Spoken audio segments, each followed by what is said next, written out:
What happens when someone who's never shown emotion becomes the person who can shatter and mend your heart all at once? Stay until the very end. You'll be amazed at how this tale develops. And remember to hit that like button and subscribe for more captivating stories like this one. Family meant everything to me, or so I thought. That belief crumbled the moment my father traded me away.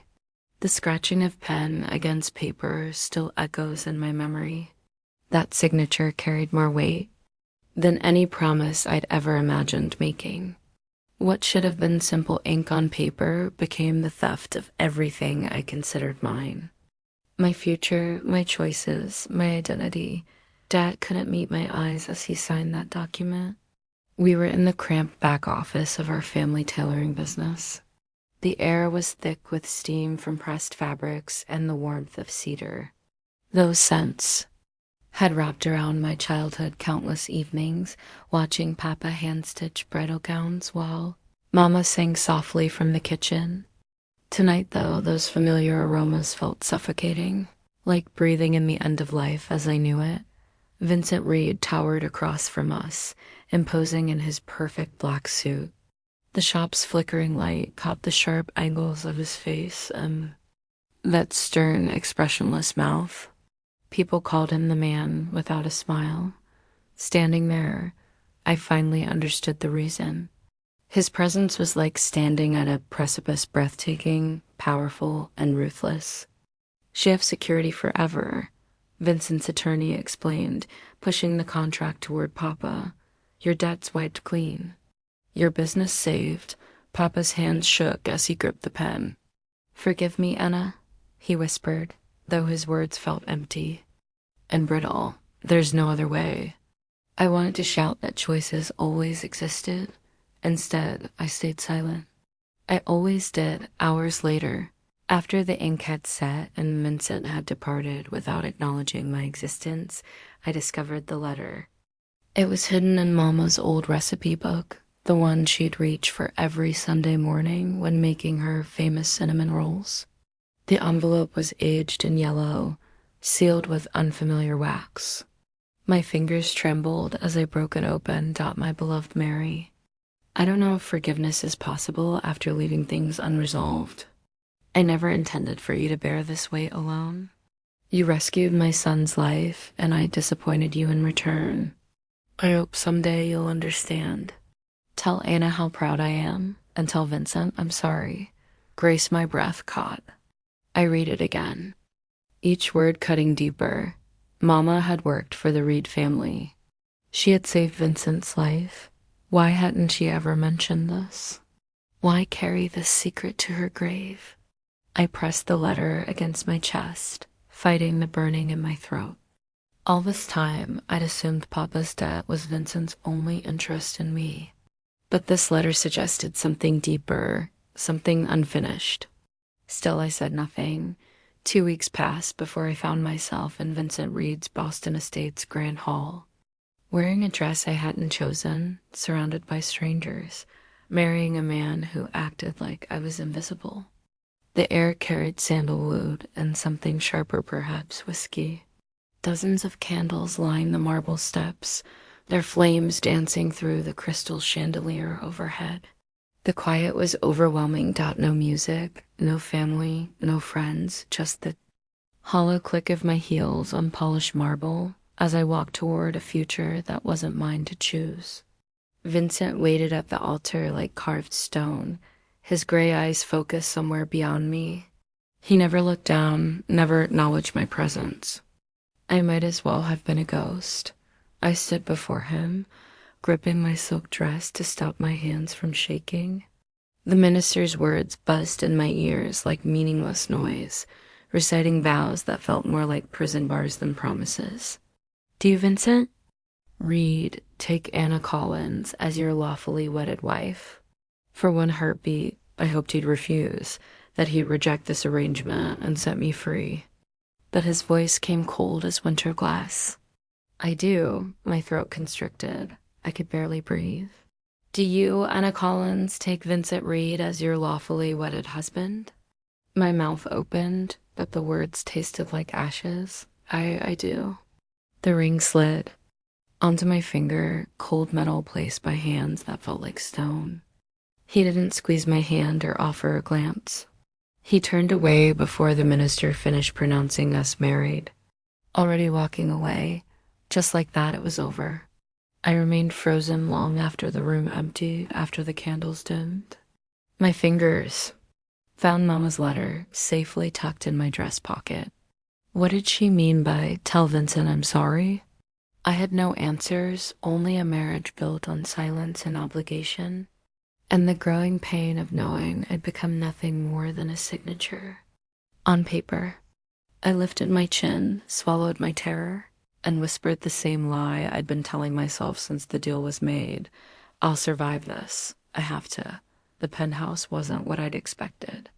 It was colder, quieter, like a museum where no one actually lived. Floor-to-ceiling windows showcased Boston's skyline, thousands of lights twinkling like distant stars. The city felt unreachable, a glass tower high above real life's noise. Yet no matter how high up we were, I felt like I was drowning. Vincent remained silent during the ride home. Silent when he unlocked the door. Silent as he gestured down a dark hallway. "Guest wing, second door on the left," he said flatly. No welcome, no good night, just that. I stood clutching my dress, waiting for something, anything that might feel human. But Vincent disappeared into his study, leaving me alone in a space that belonged to neither of us. I wandered to the guest room, my heels tapping softly on hardwood. The room was stunning, I suppose minimalist and flawless. A king bed with pristine white linens, a sleek dresser that looked untouched by human hands. I peeled off the dress that felt more like a burial shroud than silk, and slipped into an old sweater from my small suitcase. I should have stayed there. Should have shut the door and hidden under the covers, forgetting the world outside. But loneliness gnawed at me. So I did what I always did when silence became unbearable. I went to make tea. The cabinets held glassware and dishes, all perfectly arranged and unused. But on the highest shelf, pushed far back, I found a weathered ceramic teapot, cracked along the handle, chipped at the base. I traced the rough edges, a lump forming in my throat. Mama used to own one just like it. Same off-white glaze, same tiny flaw near the spout. She'd hum while it steeped, folding laundry or dusting flour from her apron. I could almost hear her now, that gentle melody floating through our tiny main kitchen. I closed my eyes, holding the teapot close. "I miss you, Mama. I don't know how to do this alone." I filled it with water, turned on the kettle, and waited for steam to break the quiet. Chamomile scent slowly filled the air, soft and familiar, like an anchor in a world that no longer felt real. I poured a cup and stood by the window, staring at the endless city lights. Somewhere out there, Papa was probably sitting alone in the shop, nursing cold coffee. I wondered if he felt relief or regret. The floor creaked softly behind me. I spun around, startled. Vincent stood in the doorway, leaning against the frame with crossed arms, sleeves rolled to his elbows. His tie was gone, the top buttons of his shirt undone. His face, while still unreadable, seemed less like stone and more like shadow something. Breaking beneath the surface, "You drink tea at bedtime?" he asked, voice low and rough. I clutched the cup tighter, unsure how to respond. He'd barely spoken to me in days. Why now? "Yes," I managed softly. "Mama used to make it when I couldn't sleep." He nodded once, stepping into the room. I tensed, bracing for whatever came next, but he didn't move closer. Instead, his eyes drifted to the old teapot on the counter. "That was my mother's," he murmured, almost to himself. I blinked, surprised. I thought it resembled one Mama had," I whispered, my throat tightening. His gaze snapped to mine, sharp and searching, like he was trying to solve a puzzle. For a moment, neither of us spoke. The air between us stretched thin and fragile. You resemble her, he said quietly. I swallowed hard. My mother? He nodded again, slower this time. I remember her. She worked for my family years ago. The room tilted, the floor seeming to slip away. You knew her? I choked out, Hirana. Hand through his hair, jaw tightening. She saved my life once. When I was 8, I fell into the river behind the estate. She pulled me out. My chest ached. I thought of the letter, of the apology she'd written to him, to his father. Why had she never told me? Why didn't you say anything? I whispered, tears stinging my eyes. He looked away as if the weight of memory was too much. I didn't want this to be about pity or guilt. His voice cracked, barely. I thought if I could repay the debt, I could let it go. Repay the debt? Was that all I was? Payment for a life saved long ago? I felt the familiar burn of betrayal rising in my chest, but it tangled with something else, something I couldn't name. He had known my mother. He had remembered her. And somehow that made the silence between us feel heavier than before. I turned. Back to the window, clutching the teacup to my chest like armor. My reflection stared back pale and lost. A stranger in a stranger's home. I'm going to bed, I whispered, unable to bear the weight of his gaze any longer. I didn't wait for his response. I walked down the hall, closing the guest room door softly behind me, my heart pounding in my ears. But even as I lay down, the letter hidden beneath my pillow, I couldn't shake the sound of his voice. You resemble her. I didn't know what scared me or what that meant for him, or what it might mean for me. The sun rose the next morning, but the weight in my chest remained. I stayed in bed long after light filled the room, clutching the letter I'd tucked beneath my pillow, the words blurring as I read them repeatedly, searching between the lines for an explanation that might make any of this feel less cruel. Tell Vincent I'm sorry. I didn't understand. What had Mama done that required an apology? Why had she never spoken his name? Not once in all the years I'd sat at her feet, watching her stitch dresses and men's shirts. Why keep that part of her life hidden? Footsteps outside my door pulled me back to the present. I shoved the letter into the nightstand drawer and pressed, my palms to my face, trying to steady the storm brewing inside me. I needed answers, and I knew exactly where to get them. I found Vincent in his study, standing by the window with his back to me. His suit jacket was gone again, sleeves rolled to his forearms, morning light cutting a sharp line across his jaw. For a moment, I considered turning around, slipping back to my room, and pretending I didn't care. Pretending this wasn't destroying me, but I was done pretending. Why didn't you tell me you knew my mother? He didn't turn, didn't even flinch. I stepped further into the room, my voice trembling. You stood there in that church, letting me believe I was just part of some business deal. You let Papa sign me away without a word, and you knew her. He exhaled slowly, the sound barely more than a whisper. It wouldn't have changed anything. My throat tightened, wouldn't it? Finally, he turned. His face was as unreadable as ever, but his eyes, there was something different in them. Something heavier, something human. I remember the day she saved me, he said, voice low. I was a foolish kid. I wandered too close to the riverbank, slipped. The current was strong. I couldn't scream, couldn't breathe. He paused, swallowing hard. And then she was there, pulling me out, holding me so tight I thought my ribs would crack. My breath hitched. She sat with me by the fire that night. He continued, his voice softening. She didn't say much, just held my hand. I never forgot her face.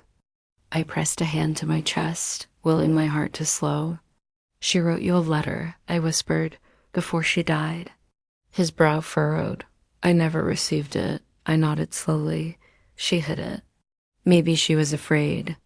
Maybe she didn't want you to carry the weight of whatever happened between our families.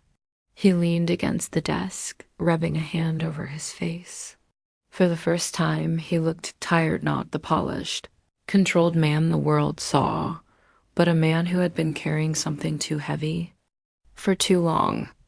I tried to forget, he said quietly. But when I saw you that day in your father's shop, I couldn't. I swallowed hard, my throat burning. So you bought me instead. His jaw tensed. It wasn't supposed to be like this. Then what was it supposed to be, Vincent? I snapped, my voice cracking. Was this your way of settling some invisible debt? Marry the daughter of the woman who saved you, keep the tailor shop afloat, and call it even? He looked up, his eyes dark and unreadable. Would it have been easier if I'd left you to lose everything? I flinched as if he'd struck me. Tears blurred my vision as I turned away, clutching the edge of the bookshelf to keep from collapsing under the weight of it all. I hate you, I whispered, but the words felt hollow the moment they left my lips. I didn't hate him. I hated how much I wanted to understand him. I hated how much my heart ached to believe there was more to this than a contract. I heard him move behind me, the quiet rustle of his footsteps growing closer. I braced myself, waiting for him to lash out, to throw more cold truths at me. But instead, his voice came soft, almost broken. I never wanted to see you like this. I squeezed my eyes shut, swallowing the sob that threatened to break free. You should have let me go, I whispered. Silence stretched between us, heavy and raw. I felt him step closer, his presence a wall of heat behind me. I couldn't, he admitted, the words barely more than a breath. Not after seeing you again, not after remembering her. I turned slowly, my heart pounding. His face was inches from mine, the mask of indifference cracked wide open. I saw all the guilt, the anger, the fear. Why me, Vincent? I whispered. Why not just pay the debt and walk away? His throat worked as he struggled to find the words. When he finally spoke, his voice was so quiet I almost missed it. Because you reminded me of her, and because I didn't want to forget. I felt my knees weaken, my breath catching in my throat. I wanted to hate him. But standing there, looking into the eyes of the man who had haunted every corner of my mind since the day he took my name, I couldn't. Because somewhere deep down, beneath the betrayal and the pain, I saw the boy who had been saved once. And maybe, just maybe, he was trying to save me now. I tried to avoid him after that. I tried to build walls higher than the guilt and sharper than the words we'd exchanged. But every time I caught my breath, every time I thought I'd found distance, again, he was there. I avoided meals in the dining room. I took my tea later, after I knew the lights in his study had gone dark. I even started walking circles around the penthouse when I couldn't sleep, just to keep the silence from caving in on me. But the silence always knew how to find me. That night, I thought I was alone again. I stood by the window in the guest room, watching rain streak across the glass. Boston's skyline blurred in the mist, the city breathing without me, like it always had. I pressed my palm against the cool pane, remembering what it felt like to belong somewhere, anywhere that didn't feel like a cage. Behind me, the door creaked. Open. I froze, breath catching in my throat. Not again. Not tonight, Anna. His voice was lower than usual, as if he'd swallowed every sharp edge. He didn't sound like the Vincent who had signed my life away. He sounded like a man who wasn't sure if he was allowed to speak my name out loud. I didn't turn around. I couldn't. I told you I didn't want this, I whispered, hating how small my voice sounded. So why won't you let me go? His footsteps moved. Closer, slow, and measured, stopping just behind me. I felt his presence before I heard his breath warm and steady, ghosting across the back of my neck. I tried, he said softly. God, Anna, I tried. I bit down on my lip, willing the tears not to come. You can stop pretending this is anything more than duty. He let out a breath, something between a laugh and a curse. Duty doesn't keep me awake. At night, I swallowed hard, my hands curling into fists at my sides. His next words landed like a stone in my chest. You do. My knees weakened, and before I could move, he reached out slowly, as if giving me time to pull away, but I didn't. I couldn't.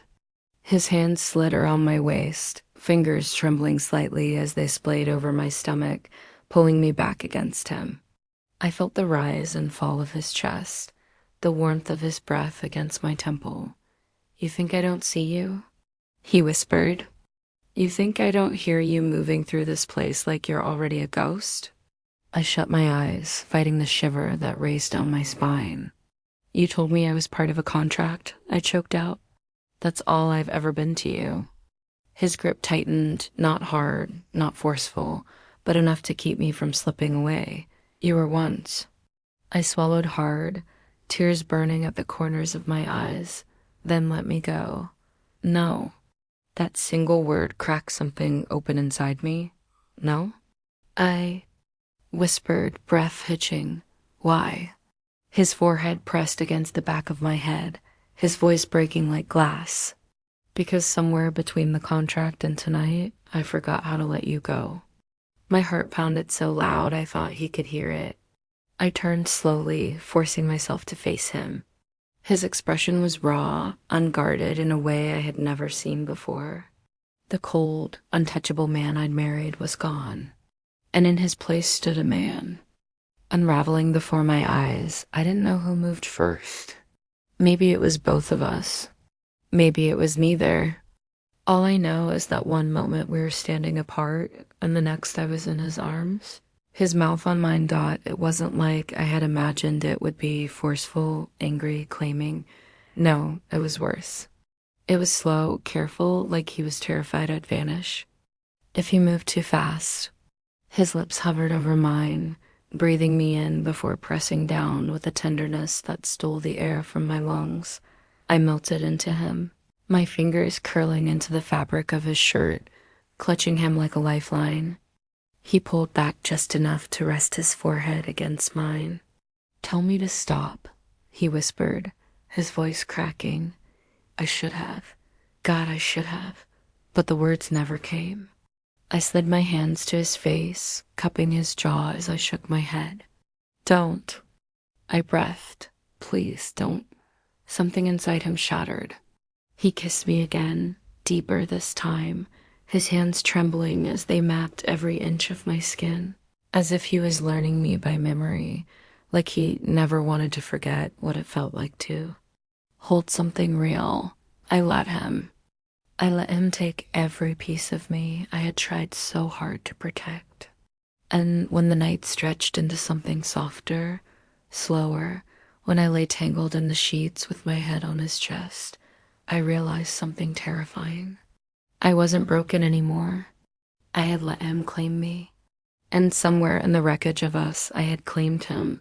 Tuned out the next morning felt like waking from a dream I wasn't ready to leave behind. I lay still in the soft gray light, listening to the steady rhythm of his breathing. Beside me, Vincent hadn't moved since he'd fallen asleep. His arm was still draped across my waist, his hand resting against my ribs like he was afraid I'd slip away if he let go. I turned my head, studying the lines of his face, the faint crease between his brows, the softness in his mouth I had never noticed before. He looked human, vulnerable even, and that terrified me, because if this wasn't real, if I had imagined the man who had held me so gently last night, I wasn't sure I could survive. Waking up alone again, I slipped out of bed as quietly as I could, careful not to disturb him. Wrapping myself in the nearest sweater, I padded barefoot through the hallway toward the kitchen. I needed space, air, something to anchor me to the ground. I boiled water for tea, trying to shake the memory of his hands on my skin, his breath. In my ear, The way he had whispered my name like it meant something. I didn't hear him come in. Couldn't sleep? Vincent's voice was lower than usual, hoarse with sleep.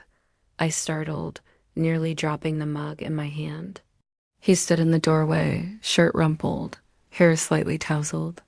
Real tangible here, I swallowed hard. Just needed some air.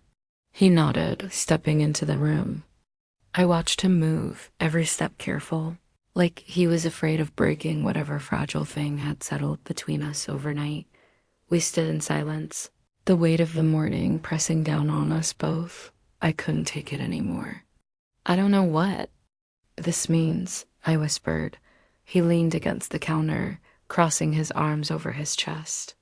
It means I can't keep pretending you don't matter. My breath hitched. He ran a hand through his hair, letting out a frustrated sigh. I've spent years building walls so high, I forgot what it felt like to let anyone in. But last night you tore them down without even trying. I bit my lip, blinking back the sting in my eyes. Then why do I still feel like I'm waiting for you? To push me away again? He flinched as if the words had cut deeper than I intended. I'm not going to, he said quietly. Not anymore. I wanted to believe him. God, I wanted to, but I needed proof. Something real, not just words whispered in the dark. I set my mug down on the counter, turning to face him fully. Why me, Vincent? I asked, voice trembling. Why save the shop? Why all of this? He swallowed hard, looking away like the weight of the answer might break him. Because you deserved more than to lose everything, he whispered. And because I couldn't stand the thought of you hating me for something I could have stopped. I opened my mouth to respond, but the buzz of his phone on the counter cut through the moment. He glanced at the screen, jaw tightening. What is it? I asked out. He hesitated before handing me the phone. An email was open details of a corporate acquisition. The buyer, Langston Holdings. Victor Langston. I felt the blood drain from my face. That's the deal you've been working on, isn't it? He nodded, jaw clenched. And you're pulling out. Another nod. Why? I breathed. He stepped closer, reaching for my hand. Because taking that deal would mean dragging you into that world. The press, the spotlight, the whispers. You'd be nothing more than a pawn in their game. I won't do that to you. Tears welled in my eyes. But that deal, it's worth millions. His grip tightened, eyes dark and steady. None of it matters if it costs me you. The words stole the breath from my lungs. He cupped my face gently, brushing. A tear from my cheek. I've already paid the price for keeping you. I just didn't realize until now you were worth every damn penny. Later that afternoon, I sat in the living room staring out at the city while Vincent made a phone call in the other room. I didn't know what to do with the quiet between us. For the first time, it didn't feel like a wall. It felt like possibility. Doorbell rang, pulling me from my thoughts. I padded toward the door, heart pounding when I saw who stood on the other side. Papa? My father stood there, hat in hand, looking smaller than I remembered. May I come in? He asked softly. I nodded, stepping aside. He glanced around the penthouse, his eyes heavy with something I couldn't name, and then he did something I never expected. He dropped to his knees. Anna, I'm so sorry, he choked out. I thought I was saving you. I thought I was giving you a chance at something better. But all I did was sell you into a life I had no right to choose for you. I knelt beside him, tears streaming down my face. Papa, I know I don't deserve your forgiveness, he whispered, but I needed you to hear me say it. Before I could speak, Vincent appeared in the doorway, watching us silently. He crossed the room slowly, kneeling beside us. Reaching into his jacket, he pulled out a manila envelope and handed it to my father. My father opened it with shaking hands, eyes widening as he read the document inside. The deed to the shop, he whispered. Vincent nodded. It's yours. No conditions, no contracts. My father's voice broke. Why? Vincent's eyes met mine, soft and steady, because she deserves the freedom to choose. I'd spent years learning to read silence, growing up in a house where grief spoke louder than words after my mother died. Had become fluent in every unspoken thing, a glance, a sigh, the way someone's shoulders tightened when they carried too much, but said nothing at all. That was why I knew. When Vincent handed my father that deed, when he stood quietly by while my father wept on the floor of our home, he had given more than paper. He had given permission for me to leave. I waited for the guilt to press down on me like it always did. But it never came, because somewhere deep down, I knew I wasn't going anywhere. The next morning, the house was unnervingly still. I stood by the window in the kitchen, staring at the skyline I had once resented. It didn't feel like a cage anymore. It felt like a question waiting to be answered. My hands moved on instinct, pulling down the old ceramic teapot, the one that had become my anchor in this place, and setting it on the stove. I reached for the cabinet, searching for chamomile, but my fingers brushed against something else. A small jar of honey tucked in the corner. I froze. My mother used to keep honey in the same kind of jar. I had mentioned it once, offhandedly, weeks ago. He remembered. The kettle whistled softly. I poured the tea, added a spoonful of honey, and sat at the small table by the window. The morning sun cast long shadows across the floor, painting the room in gold. I closed my eyes and breathed in the steam, willing myself to find the courage I'd been searching for since the night Vincent held me, like I was something he couldn't afford to lose. I heard him before I saw him, his footsteps soft but sure as they crossed the threshold. I didn't turn. I didn't have to. He came to stand behind me, his hand resting on the back of the chair, his breath ghosting across my shoulder. "You're quiet this morning," he murmured. I swallowed hard. "I've been thinking." He pulled out the chair beside me and sat down, folding his hands on the table, about leaving. I turned to face him, my heart pounding. No. His brow furrowed slightly, like he didn't quite believe me.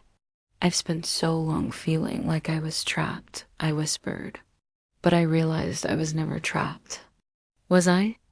"You let me go before I ever asked to be free." His throat worked as he swallowed. "I didn't know if you'd ever come back." I reached for his hand, hesitant at first, then braver as I laced my fingers through his. "You never really let me go," I whispered. "You just waited for me to choose you." His eyes darkened, the air between us thickening. "And have you?" I leaned closer, my voice trembling. "Yes." He exhaled like I'd just set him free. He stood suddenly, pulling me to my feet, his hands cupping my face with a tenderness that made my breath hitch. "Anna," he whispered, his voice cracking. I pressed my forehead to his chest, clutching the fabric of his shirt. "Show me, Vincent. Show me what it looks like when you finally let yourself feel something real." He stilled for a breathless moment, and then he smiled. It wasn't perfect. It wasn't practiced. It wasn't anything like the polished facade he wore for the world. It was real, soft, shaky at the edges, like he wasn't sure if he had the right to let it live on his face. But it was his, and it was mine. I let out a breathless laugh, tears pooling in my eyes as I traced my fingers along the line of his jaw, up to the corner of his mouth where that precious smile had bloomed. "I never thought I'd see it," I whispered. He caught my hand, pressing his lips to my palm. "I never thought I'd had anyone worth showing it to," he murmured. My throat tightened, but this time I didn't turn away. I reached up, cupping his face, pulling him down to me. And when our lips met, it wasn't desperate or claiming.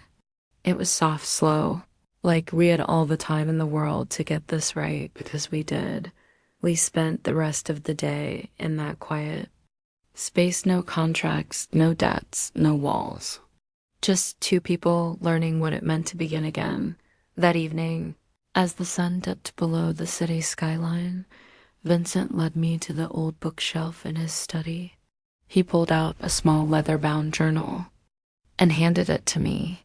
"I started this the day we got married," he said softly. "I never thought I'd fill more than a page."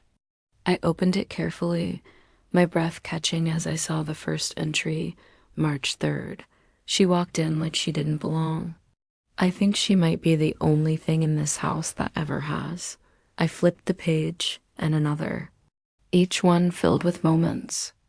I hadn't known he'd noticed the way I touched the teapot like it was sacred, the hum of my voice when I thought I was alone, the quiet strength he saw in me when I refused to let the silence win. I looked up, tears blurring the words. "You've been watching me all this time?" He nodded, his throat working. "I was too much of a coward to tell you I didn't just want to protect you. I wanted you." I closed the journal, clutching it to my chest. "And now?" He stepped closer, cupping my face again, his thumb brushing away a tear. "Now I want to fight for you, for us, for the family I should have fought for long before tonight." I leaned into him, my heart steady for the first time in months. "I'm ready if you are," I whispered, and I knew without a doubt we were just getting started. The next morning, I woke before the sun. Vincent was still asleep beside me, one arm slung across my waist, his breath steady and deep. I lay there for a moment, staring at the ceiling, listening to the soft rhythm of his breathing. I hadn't felt this safe in a long time. But safety wasn't enough. Not anymore. I slipped out of bed quietly, pulling on my sweater as I padded toward the study. The journal he had given me the night before sat on the desk, its worn leather cover still slightly warm from my hands. I traced my fingers over the edge, remembering every word he had written, every moment he had silently carried while I thought I was fighting alone. But there was still something unfinished, something I couldn't ignore. I pulled open the bottom drawer of his desk and found the file I had seen him tuck away weeks ago, the one marked Reed Manufacturing, the company his family had sold years before, the place where my mother had once worked. I flipped through the pages, my breath catching as I read the names listed. Dozens of employees, dozens of lives. And at the bottom, my mother's name, Mary Collins. I pressed my hand to my mouth, fighting the burn of tears. She had been more than a maid, more than a cook. She had been part of the fabric of that company, part of the family's legacy that had crumbled when it all fell apart. And they had let her go like she never mattered. When Vincent finally stirred, he found me sitting at the kitchen table, the file spread out before me. He rubbed his eyes, frowning slightly as he approached.